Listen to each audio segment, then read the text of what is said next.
Thank you. The Democratic Party's platform embraces diversity of experience and perspective. Please describe the diversity you see in District 24 and how, relative to your primary opponents, you are best positioned to represent that diversity in Congress. John begin. Sure. There's a lot of different diversity in this district. For example, my wife teaches at the most diverse, ethnically diverse school in Texas. It's in HEB. And we have people from all over the world who come to this district, who come through the airport and then settle in this district. But in addition to that, we also have a very large diversity of professional backgrounds, too. And when you look at the professional backgrounds in this district, it's roughly 40% or so that fall in line with my background. So I'm the only teacher on the stage, I'm the only person with a healthcare background on the stage, and I'm the only scientist on the stage.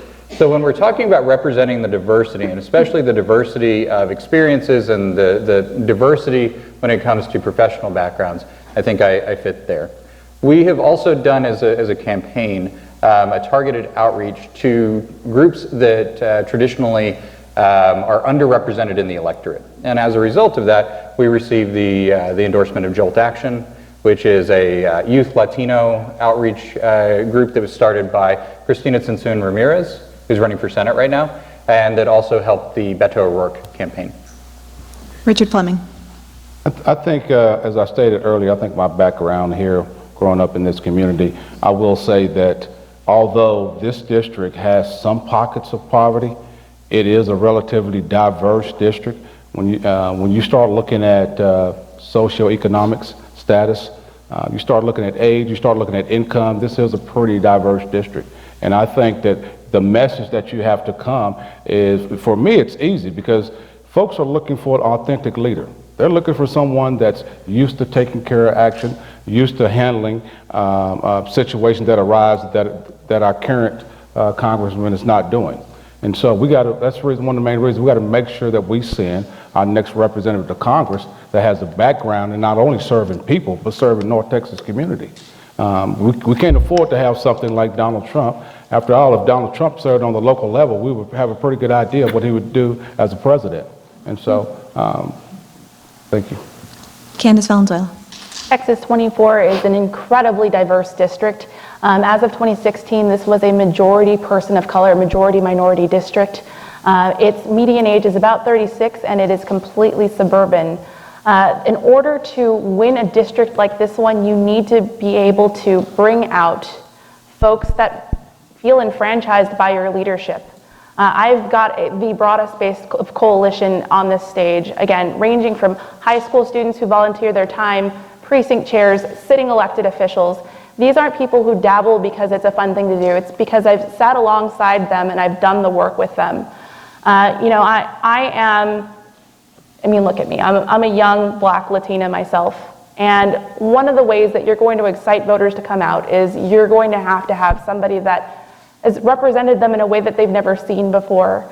And I've represented my kids faithfully in my school district, Black, white, Latino, Asian, and I've spent lots of time delving into their interests, and I know that the struggles they face because I faced them growing up as well. Jan McDowell. I make it a practice to show up all around the district, and I've been doing that for 4.5 years since I've run for this seat the last 2 cycles. I have contact with the Muslim Caucus group in Irving that meets monthly. I'm regular there. I attended the Korean American Celebration Day recently. I think I kind of mentioned the Ecological Devastation Tour sometime on an earlier question. It was to South Dallas and the African American mainly and very poor communities. I participate with things with the NAACP. Yesterday I had a particularly diverse and amazing day. In the afternoon I was on a Bangladeshi radio program, which was a Muslim audience generally, followed by an evening attendance at the Shalom Awards banquet for the Shalom Brotherhood congregation. So it was a very diverse day all by itself.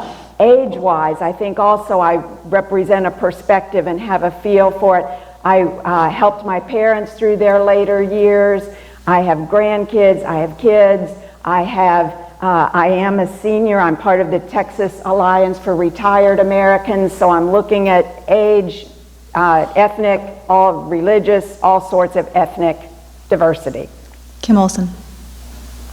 Well, for those of you that don't know, I spent my entire adult or young life overseas and was a minority in many of the countries that I grew up in because both my parents were DOD school teachers, and I'm going to push back on my colleague that he is the only teacher on the stage. I'm a mother. I've taught my children to walk, to eat, to read, and I make all their health care decisions just like Candace did when her baby had 103 temperature. So John, I'm going to take a shot at you. This district is very diverse, just like our nation is getting diverse, and we have to have voices that will speak for them when they can't speak for themselves and stand for them when they can't stand for themselves. We have an incredible African American population, Latino, but the fastest growing is our Asian population, which is Southeast Asian. And like Jan, I've been to the mosque, to the temple, to the city council meeting that they've had, and you have to go, and they are one of the best folks about community outreach, and we were just at an event in which they had a medical center in their mosque. And when the man stood up to make his presentation, he said, and it was our Senator Nathan Johnson, this isn't the solution to medical care, but these are what folks are doing in this community. So you've got to go visit them where they are, and remember, your job as a representative is to represent them in Congress, not the other way around, which is what our old representative used to do. Sam Vega. Diversity is becoming, it's huge. Like, it's huge in this district, it's huge in our nation, and we're more connected globally than we ever have been in the history of mankind. I myself am a person of color, and although that is the case, you can tell by my last name, I benefit from white privilege because I am very white passing. And I am the son of a Dominican immigrant and a descendant of Mexican immigrants, so I'm not white. I live on both sides of this. So I think what that has taught me throughout my entire life is that, one, it's kind of hard, and two, you have to listen. You have to listen to the people when they're telling you what's wrong. And people of color have been telling us for a very long time. And our nation has not listened. Our nation has completely ignored the history of racism. And it's telling. We are still one of the most, we still have almost complete segregation of schools. And we still,